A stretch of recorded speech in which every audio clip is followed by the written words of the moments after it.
Para você que não sabe, o Salmo 73, ele foi escrito por Asaf, não é um salmo de Davi, ao contrário do que muita gente pensa, que todos os salmos foram escritos por Davi, não foi, nem todos. E esse salmo não foi escrito por Davi, foi escrito por Asaf. Asaf, ele trabalhava no templo, ele era um levita, ele trabalhava no templo como os diáconos, como os membros do louvor, ele cuidava do templo, fazia a manutenção, a limpeza, auxiliava os sacerdotes no momento dos rituais. E um dia esse homem, Asaf, talvez ele olhou pela janela do templo, né? Ele olhou pela porta do templo, e aí ele viu as pessoas ricas andando em carros grandes, viu as pessoas com muito dinheiro, com muitos empregados, pessoas poderosas, pessoas que ocupavam cargos de poder, e essas pessoas eram tão vaidosas, tão soberbas, tão altivas, elas podiam mandar em quem quisesse, elas podiam comprar o que quisessem, e aí Asaf se sentiu pequeno, inferior, e começou a achar que a vida dele não tinha graça. Coloca aí de novo 73:2. Veja que o próprio autor do salmo, o próprio Asaf, ele faz essa confissão: quase que os meus pés se desviaram, faltou pouco para que escorregassem os meus passos. Por que ele quase se desviou? Versículo 3: pois eu tinha inveja dos soberbos, ao ver a prosperidade dos ímpios, ao ver os soberbos, eu senti inveja.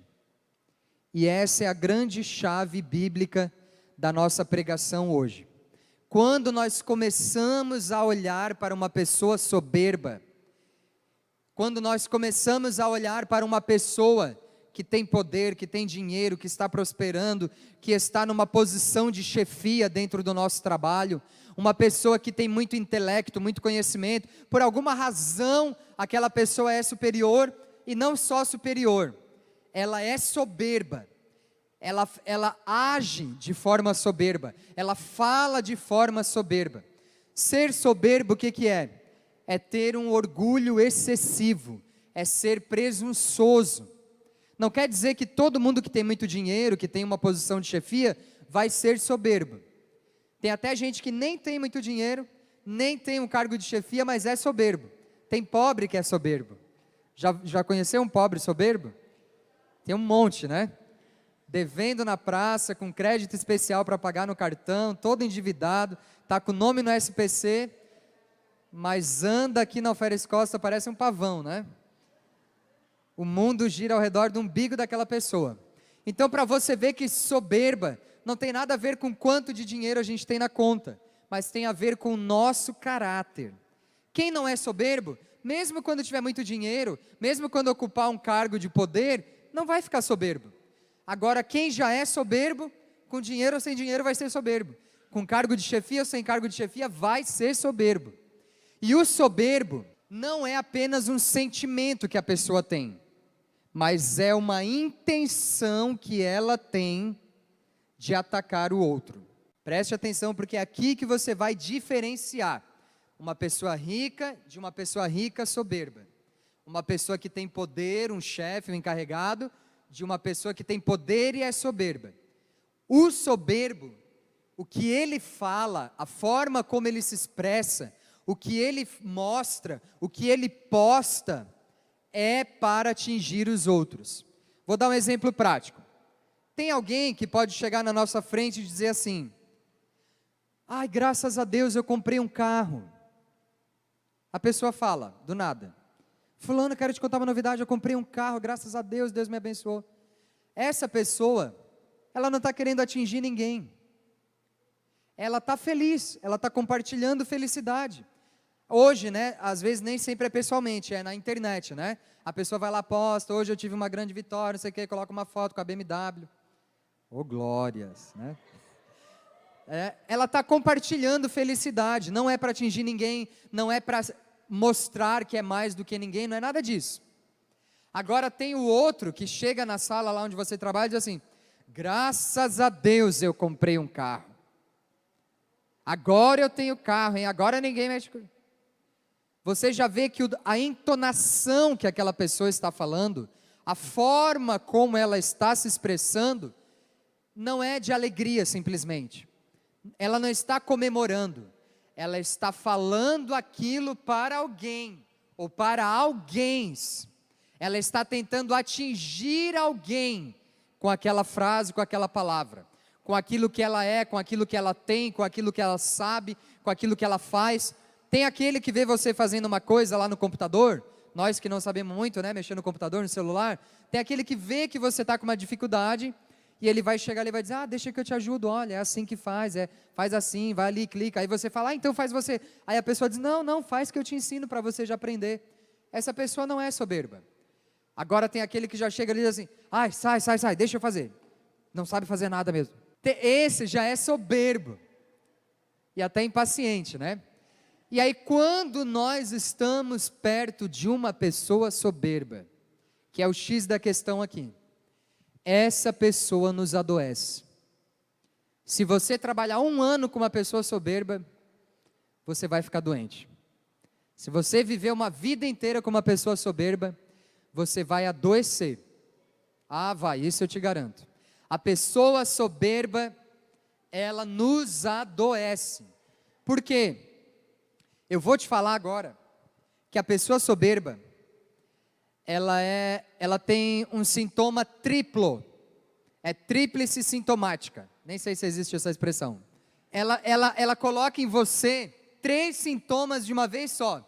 É igual quando você fica gripado, vem dor no corpo, febre, espirro, vem um monte de sintoma de uma vez só. A pessoa soberba, ela vai colocar logo 3 sintomas em você. É exatamente isso aqui: inveja, insatisfação e ingratidão. É 3 I, né? Inveja, insatisfação e ingratidão.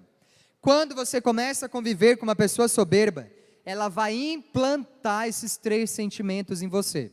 Se você for fisgado, se você se permitir ser provocado por essa pessoa, ela vai te contagiar com esses 3 vírus: inveja, ingratidão e insatisfação, que é o que aconteceu com Asaf. Vamos voltar na história desse levita aqui. Ele morava dentro do templo, ele era da tribo de Levi, separado para o trabalho do templo. Ele não era da tribo de Judá, da tribo de Rubem. Você sabe que tinha as 12 tribos de Israel, né? Os 12 filhos de Jacó se tornaram as 12 tribos de Israel. Cada tribo tinha uma função, uns eram guerreiros, outros faziam manutenção de ferro, de madeira, e os levitas trabalhavam no templo. Eles cuidavam do templo, acendiam o castiçal, faziam os pães da mesa do pão, limpavam o altar do sacrifício, varriam o chão, fechavam o templo, abriam o templo, como os diáconos. E aí Asaf, ele olhou para os soberbos e teve inveja dos soberbos. Na hora que um soberbo começar a lançar palavras para ti, eu comprei uma casa, eu fui para Porto de Galinhas agora em julho, o meu marido me deu não sei o que, olha fulano, meu cabelo como está solto. O soberbo, ele vai começar a lançar um monte de porções diárias de soberba em cima de você. E aí no começo você vai aturando, né, fingindo que está junto com a pessoa, que legal, Aí te mostra 17 fotos, né, você fica vendo ali, tá. No começo você leva na esportiva, mas passa 1 mês, passa 2 meses, passa 3 meses, e você começa a se encher. E aí, isso começa a se transformar nisso aqui. Você começa a achar que a tua vida é pior do que a vida daquele soberbo.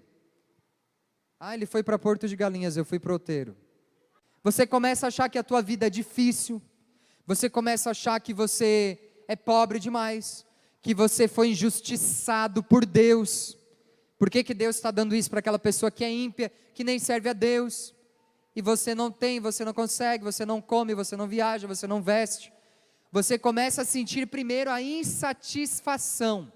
Até conhecer aquela pessoa soberba, você estava feliz com a tua farinha, com o teu açaí, com a tua casinha, com as tuas coisinhas. Só que aí aquela pessoa começa a lançar essas mensagens e você começa a achar que a tua vida é ruim. Asaf tinha uma vida maravilhosa. Ele era talvez da tribo mais importante das 12 tribos, que era a tribo dos levitas. Quando Deus falou com Moisés, falou com Arão, lá para montar o tabernáculo, Deus falou para Arão: olha, separa a tribo dos levis, eles serão uma tribo especial para cuidar do templo. Eles não devem trabalhar fora, eles não devem se contaminar, eles não devem casar com mulheres de outras tribos, eles são separados para mim. Eu vou cuidar deles dentro do templo. As outras tribos caçavam, plantavam, e eles davam ofertas de primícias para sustentar os sacerdotes e os levitas. Asaf tinha comida, tinha cama, tinha teto em cima da cabeça dele, ele trabalhava na obra de Deus, no serviço de Deus, mas bastou ele olhar os soberbos, que um vermezinho invadiu o coração dele. Ele começou a achar a vida dele sem graça. Insatisfação é a primeira doença que um soberbo vai trazer sobre ti. Ele vai ficar arrotando todo dia para você que a vida dele é melhor, que ele tem mais dinheiro, que ele é mais feliz. E hoje, presta atenção no que eu vou falar agora, hoje, isso não acontece só pessoalmente, isso acontece aqui, ó. Abre o Instagram e você vai ver um monte de gente feliz. Um monte de gente que não tem problema nenhum. Um monte de gente com foto na praia, foto nas pirâmides do Egito, foto com bebê, foto com cachorro, chá de revelação, casamento de última geração. Você vai ver um monte de gente num mundo que existe só no Instagram. E aí você fica ali passando o dedo, ah, essa personal é muito magra, ah, essa atriz é muito rica, ah, essa fulana casou com um cara muito bonito, ah, essa aqui tem 17 cachorros que ele cria na casa dele. Você começa a ver um monte de gente ali, e você vai ficando desse tamanho ali no teu sofá, na frente do teu celular. Você começa a ficar insatisfeito com a tua vida. É a primeira doença que o soberbo vai colocar em ti. Depois, o que vai vir? A ingratidão. Você começa a odiar a tua vida, não valorizar a tua vida, aí você começa a reclamar. Você vai se tornar aquela pessoa rixosa, odiosa, ingrata. Você comeu, você vestiu, você trabalhou, você tem saúde, você ouve, você enxerga, você anda, você formou, você tem trabalho enquanto um monte de gente não tem, mas aí mesmo com todas essas bênçãos, você vai começar a ser ingrato. Minha vida é ruim. Ah, porque eu não gosto desse trabalho. Ah, porque essa comida. Ah, porque esse bairro. Ah, porque a minha família. Ah, porque Deus. Ah, porque a igreja. Ah, porque a pastora. Você vai começar a ser ingrato. A ingratidão é a amnésia do coração. Pega essa frase. A ingratidão é a amnésia do coração. Ser ingrato é esquecer tudo aquilo que Deus já nos deu. E a pessoa ingrata, ela cria um asco, um nojo de tudo que ela tem. Tudo que ela gostava, tudo que era bom antes, ela começa a ter ódio, ela começa a ter um desprazer, um desgosto daquilo. Ela chega naquele trabalho, ela não aguenta mais aquele trabalho, ela não aguenta mais a igreja, ela não aguenta mais as pessoas, ela fica irritada, ela fica desgostosa o tempo todo. Asaf começou a varrer o templo, eu tenho que varrer isso aqui de novo, não sei o que. Até ontem ele estava feliz, nossa, eu sou um levita, graças a Deus, eu sou da tribo de Levi, eu posso trabalhar no templo, é o meu prazer estar nos átrios do Senhor. Ele olhou pela janela, viu os soberbos, ficou insatisfeito e começou a ficar ingrato. E por último, vai vir a inveja. Eu tinha inveja dos soberbos. Aí você vai começar a ser movido, preste atenção, por um desejo de ser igual àquele soberbo, de ter a vida daquele soberbo. Você vai começar a trabalhar, a produzir, a se mover, a falar, a se vestir, a se comportar, a postar coisas, para parecer que a tua vida é igual à vida daquela pessoa, para parecer que você também pode ter o que ela tem, que você também pode ir para onde ela vai. Você vai se endividar, você vai fingir que é feliz, você vai brigar com os outros, você vai pegar crédito especial, você vai fazer um monte de coisa, vai trabalhar em 3, 4 empregos, abandonar a cela, abandonar a igreja, vai forçar a tua família. É difícil admitir. No primeiro dia dessa campanha eu preguei sobre o invejoso. Quem estava aqui vai lembrar. O invejoso, ele nunca admite que é invejoso. Nunca. Se eu descesse aí com o microfone para falar quem é invejoso aí, ninguém de vocês ia falar que é. Ninguém. A gente não confessa que é invejoso. Aí quando a gente confessa, nós que somos crentes, né? Quando a gente confessa, a gente diz assim, ó, ai, fiquei até com uma inveja santa. Que inveja santa, rapaz? Por acaso existe inveja santa? Não existe, não dá para santificar a inveja. Não existe, não. Só que dentro do nosso coração, a gente já ficou e não quer admitir, não percebe que a gente está tentando viver uma vida que não é nossa. Preste atenção, gastando um dinheiro que a gente não tem para comprar coisas que nós não precisamos para impressionar pessoas que nós não nos importamos. Preste atenção. Você está gastando um dinheiro que não tem para comprar coisas que não precisa para impressionar pessoas que você não se importa. Você está se destituindo da tua própria história, se destituindo da tua própria vida para tentar viver a vida do outro. Ah, mas todo mundo está usando. Ah, mas todo mundo está postando. Ah, mas todo mundo está comprando. Mas você não é todo mundo, a tua mãe já te disse. Ah, mas todo mundo está indo para as férias. Ah, mas todo mundo está indo para Mosqueiro. Ah, mas todo mundo está indo para Salinas. Aí vai, faz as tripas, o coração, pega dinheiro emprestado para tirar férias. Preste atenção, você tem uma história única, ímpar, singular, que é a tua história preparada, escrita e dirigida por Deus. Você não pode ser ninguém mais a não ser você. Não te talhe, não te molde, não te formate para ser outro, para viver como os outros. Você tem a tua história para viver. E o que Deus preparou para ti não é uma vida infeliz, uma vida insatisfeita, uma vida ingrata. O que Deus preparou para ti são planos de paz e não de mal, para te dar o fim que você deseja. É coisas que o olho não viu, que o ouvido não ouviu, que jamais penetrou no coração humano. Ele é suficientemente poderoso para fazer infinitamente mais do que nós pensamos ou imaginamos.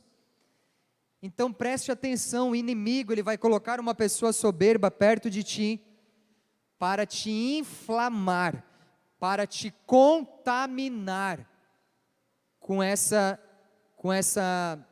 trinca de sintomas: insatisfação, ingratidão e inveja.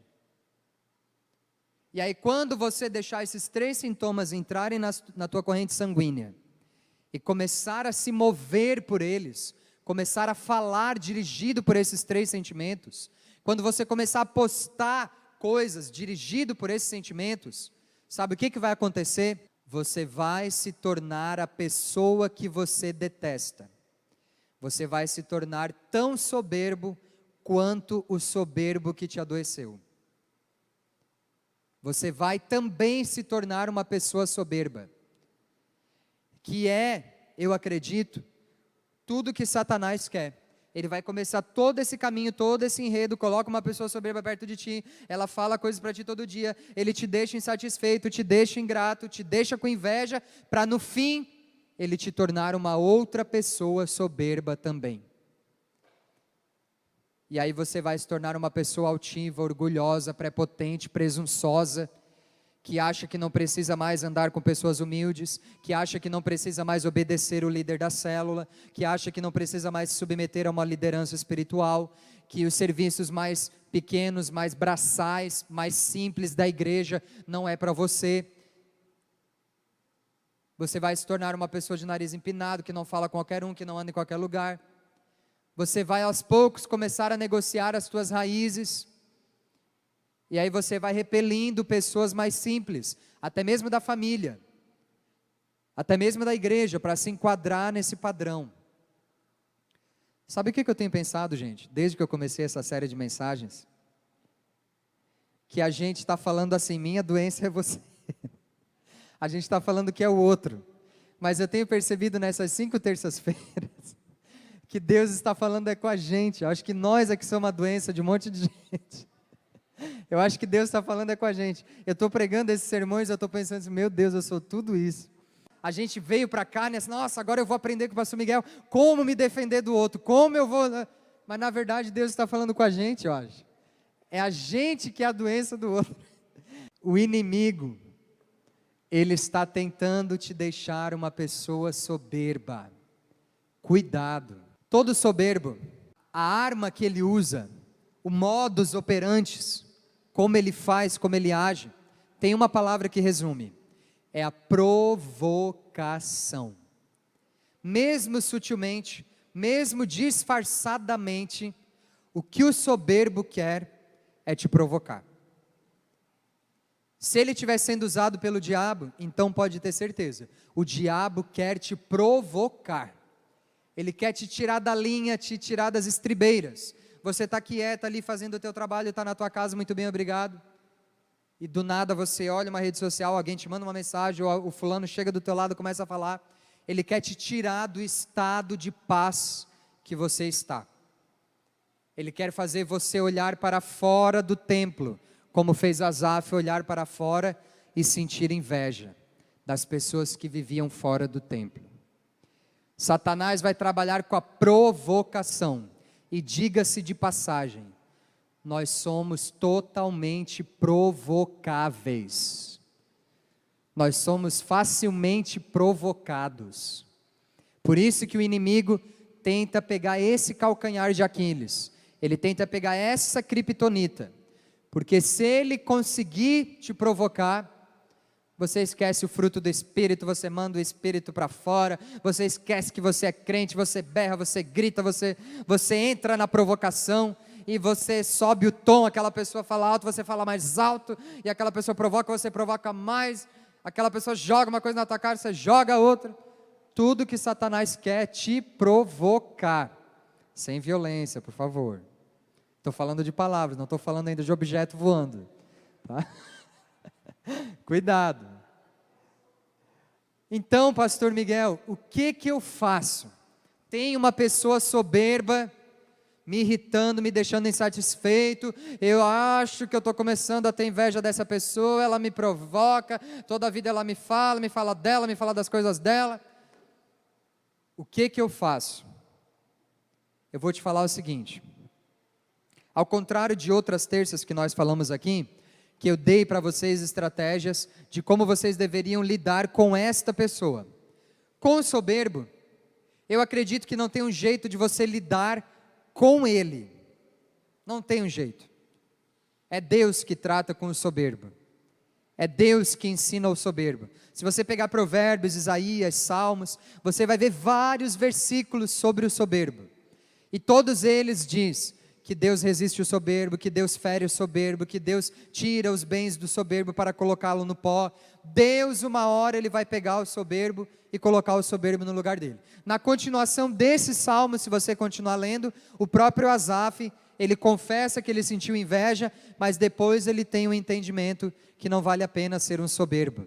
Depois ele volta à consciência e admite que a vida dele é boa sim, que o prazer dele é estar no templo. E aí ele entende que Deus resiste ao soberbo. Então o que eu posso fazer? Se eu não posso fazer nada com o soberbo, se eu não posso fazer nada em relação ao soberbo, eu posso fazer uma coisa. Eu posso fazer alguma coisa em relação a mim. Eu posso me proteger. Eu posso me blindar. Eu posso me vacinar contra um soberbo. Eu posso me imunizar contra as porções de soberba que essa pessoa fica jogando sobre mim. Como eu posso fazer isso? Em primeiro lugar, eu tenho que guardar o meu coração. As palavras desse soberbo, elas têm que entrar por um ouvido e sair pelo outro. Se elas entrarem pelo ouvido e descer ao coração, acabou-se, foi-se o boi com a corda. Você não pode deixar as palavras de um soberbo descer ao teu coração. Por isso que está escrito em Provérbios: Sobretudo que se deve guardar, guarda o teu coração. Por quê? Porque dele saem as saídas da vida, ou seja, as decisões. Se a palavra do soberbo descer no teu coração, você vai começar a ser guiado pelas palavras daquela pessoa. Então você tem que ter um filtro nos teus ouvidos. Você tem que entender que aquela pessoa é assim mesmo pela obra da carne ou porque ela está sendo usada por Satanás mesmo. Não discuta, não ceda à provocação, não entre na corda daquela pessoa. Ouve, faz uma cara de paisagem, faz um comercial de margarina e volta para o teu trabalho, volta a fazer alguma coisa. E ignore aquelas palavras, rejeite aquelas palavras, guarde o teu coração. Se o soberbo vem para te deixar ingrato, para te deixar insatisfeito, então o que você precisa fazer? Preste atenção, estou te dando uma receita agora, para você não ser contaminado por esse vírus, ou se você já foi, para você ser curado. Você tem que fazer uma coisa diariamente, preste atenção, é como tomar um comprimido todo dia, que você não pode esquecer. E isso que eu vou te falar agora é uma terapia prática que você precisa fazer para não ser contaminado por um soberbo. Você tem que fazer exercícios de gratidão, exercícios práticos de gratidão, como uma fisioterapia, como massagem facial, como tomar um comprimido, como tomar um chá. Você tem que fazer exercícios de gratidão. O que é exercícios de gratidão? É na prática você ser grato pelas coisas que você tem. Como eu posso fazer isso na prática? Primeira coisa, falando para Deus, orando. Comece o dia agradecendo pela noite. Comece o dia agradecendo por ter acordado. Se você vai trabalhar, agradeça por aquele trabalho. Se você vai tomar um cafezinho, agradeça pelo café. Se você vai chegar no trabalho, num cantinho, em espírito, agradeça a Deus que você chegou, que você pegou o ônibus não bateu, não aconteceu nada. Comece a exercitar palavras de gratidão. Comece a fazer postagens de gratidão, ao invés de fazer postagens de reclamação. Ai, que calor hoje. Ai, essa chuva chegou, não sei o quê. Ai, que trânsito. Só postagem de reclamação. Faça postagens de gratidão. Arrume o cabelo, passe um pó na cara, faça uma foto. Eu estou feliz, eu agradeço a Deus, acordei hoje. Sou grato por esse dia. Faça exercícios de gratidão. Outra coisa, para matar o teu orgulho, para matar a tua soberba, faça exercícios de gratidão às pessoas. Agradeça as pessoas. Agradeça, não precisa ter um motivo óbvio. Você já tem um monte de motivos. Você está casado com essa pessoa há quanto tempo? Não tem problema nenhum você chegar para ela e dizer: olha, eu te agradeço. Hoje eu quero te agradecer por todos esses anos que você me atura. Quero te agradecer. Com tanta gente bonita, linda aí no mundo, você escolheu casar comigo. Agradeça. Agradeça os seus filhos. Às vezes o pai e a mãe, cobra, exige. Mas agradeça os seus filhos. Agradeça a sua mãe. Lava o teu tênis, pega a tua toalha molhada de cima da cama. Tem mãe que faz até o pãozinho com a manteiga, o café. Agradeça. Exercícios de gratidão às pessoas, eles não precisam ser só com palavras. Já pensou se você sair do culto hoje, passar ali no canto, comprar uma coxinha de frango com catupiry e levar para alguém na tua casa e dizer: olha, essa coxinha é para te agradecer por tudo que você tem feito por mim. Você já viu alguém comendo coxinha triste? Não. Quem tem coxinha é a materialização da felicidade, mas engorda, Faça uma atitude de agradecimento. Se você acorda mais cedo do que todo mundo, faz um cartaz, cola lá na geladeira: gente, obrigado família, Deus abençoe o dia de todos. Faça exercícios de gratidão, porque isso vai te colocar no teu lugar, isso vai diminuir o teu ego, a tua soberba, a tua arrogância, a tua inveja. Você vai começar a ficar mais feliz, as pessoas ao teu redor vão ficar mais felizes, todo mundo vai ficar feliz. Faça exercícios de gratidão. Como eu posso agradecer a Deus além das palavras, além das orações? Eu posso dar uma oferta de gratidão. Eu posso trazer no altar: Senhor, essa é uma oferta de gratidão pelo primeiro semestre de 2022. Quero dar uma oferta de gratidão por esse trabalho que o Senhor me deu. Já faz 10 anos que eu trabalho aqui, nunca fui demitido, Deus tem me abençoado, eu estou progredindo nesse trabalho. Com o dinheiro desse trabalho já comprei um carro, já me formei, já tirei minha carteira de motorista. Essa é uma oferta de gratidão pelo meu trabalho. Não precisa ser uma coisa exorbitante, R$1.000, não. Uma oferta que você possa dar dentro do teu orçamento. Não é o valor, mas é a atitude que você tem. A soberba vem para nos encher de insatisfação, de ingratidão e de inveja. Se você fizer exercícios de gratidão, você não vai ter tempo para ser infectado pelas palavras de um soberbo. Por último, eu quero ler um versículo que está na epístola de Tiago. Tiago, capítulo 4, versículos 6 e 7. Antes da maior graça, portanto diz: Deus resiste aos soberbos, dá, porém, graça aos humildes. Isso aqui talvez seja a fase terminal da doença do soberbo. É quando Deus resiste o soberbo. Aí realmente nós vamos morrer. Vamos morrer primeiro espiritualmente, depois vamos morrer fisicamente, e se não houver arrependimento, vamos morrer eternamente.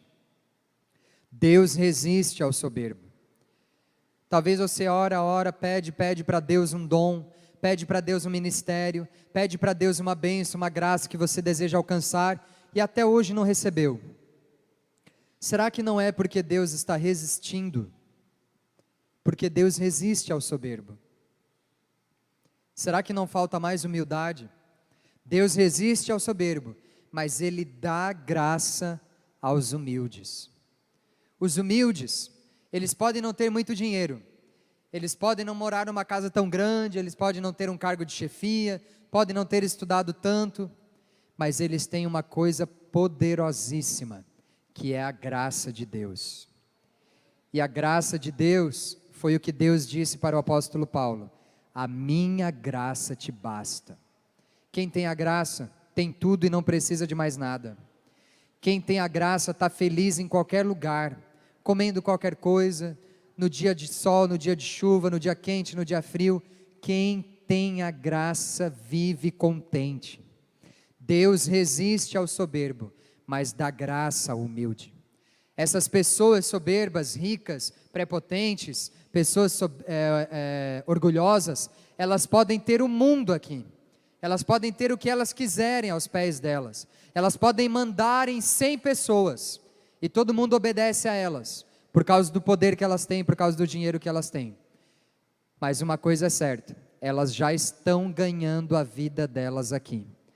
Mas Jesus nos diz: quem perder a sua vida aqui, vai encontrá-la na eternidade.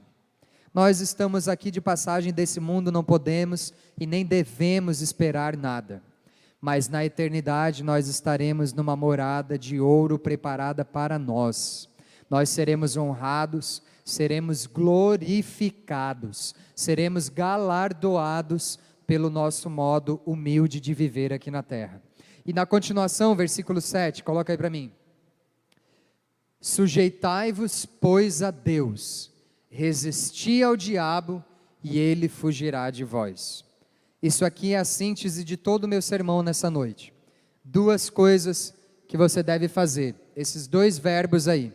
Em relação a Deus, sujeite-se. Sujeitai-vos a Deus. Te sujeite à vontade de Deus. Obedeça a Deus. Obedeça as Escrituras. E você será feliz. E a outra coisa em relação ao diabo, resista ao diabo. Sujeite-se a Deus e resista ao diabo. É a receita perfeita para a felicidade. Se você fizer o contrário, sujeitar-se ao diabo e resistir à voz de Deus, você vai caminhar por um caminho perigoso. Não troque os verbos. Sujeite-se a Deus e resista ao diabo. Amém? Vamos orar? Fique de pé. Senhor Jesus, se nós pudéssemos, nós abriríamos o nosso peito e colocaríamos nosso coração na palma das nossas mãos, para que o Senhor pudesse ver o nosso coração. Mas eu sei que nem precisa disso, porque o Senhor sonda, esquadrinha, conhece, até o porão do nosso coração o Senhor visita. O Senhor abre todos os cômodos do nosso coração, todas as portas, todas as câmeras. O Senhor sonda até os nossos rins, onde o nosso sangue é filtrado. Senhor, Tu conheces o meu assentar, o meu levantar, o meu dormir, o meu despertar. Se eu tomasse as asas da alva e voasse até os céus, ali o Senhor estaria. Se eu descesse às profundezas das trevas, lá o Senhor me encontraria. Ninguém pode fugir de Ti. E nessa noite, diante dessas palavras, o nosso pedido é que o Senhor realmente sonde os nossos corações, passeia pelo nosso coração. Se o Senhor encontrar dentro de nós alguma raiz de insatisfação, algum pensamento de ingratidão, se o Senhor encontrar dentro de nós alguma porção de inveja, de soberba, limpa o nosso coração nessa noite, Pai, porque uma coisa é certa: nós temos recebido mais bênçãos do que problemas. As nossas bênçãos são bem maiores do que os nossos problemas. Temos tido alimento, sobrevivemos a uma pandemia mundial, onde milhares de pessoas morreram, mas nós estamos aqui, cheios de comorbidades, trabalhamos durante a pandemia, saímos na rua, alguns de nós até pegamos o Covid, mas nós sobrevivemos, nós ainda estamos aqui, nós não temos razões para reclamar. Nós éramos pessoas perdidas, éramos pessoas viciadas, estávamos sem propósito quando o Senhor nos encontrou. O Senhor deu um sentido para a nossa vida, o Senhor nos cobriu de bênçãos, nos amou, nos aceitou em casa, nos perdoou. Jamais queremos esquecer de todos os teus feitos. Se nós agradecêssemos todos os dias, a vida inteira, não seria o suficiente para agradecer tudo que o Senhor tem dado a nós. Nem se nós tivéssemos 10 vidas para agradecer, não seria o suficiente para agradecer, Pai. Nem se nós fôssemos donos do universo, e se nós dessemos o universo para Ti, não seria o suficiente para agradecer. Eu quero trazer à memória tudo aquilo que me dá esperança. Eu quero viver a vida que o Senhor escreveu para mim. Eu não quero perder nenhum lance, nenhum dia, nenhum dos capítulos dessa história que o Senhor reservou para mim. Eu quero ter um coração grato. Eu quero que da minha boca jorrem apenas palavras doces, palavras que bendigam aqueles que ouvem. Senhor, não podemos evitar que as pessoas soberbas estejam perto de nós. mas podemos evitar de ser uma pessoa soberba. Por isso nós te damos graças, por tudo que o Senhor tem feito, e por tudo que o Senhor ainda vai fazer, porque nós vivemos pela fé, e aquilo que ainda não aconteceu, nós acreditamos que vai acontecer. Por isso nós até já agradecemos antes de ver, antes de receber, nós já agradecemos, porque nós temos a plena convicção que Deus vai fazer.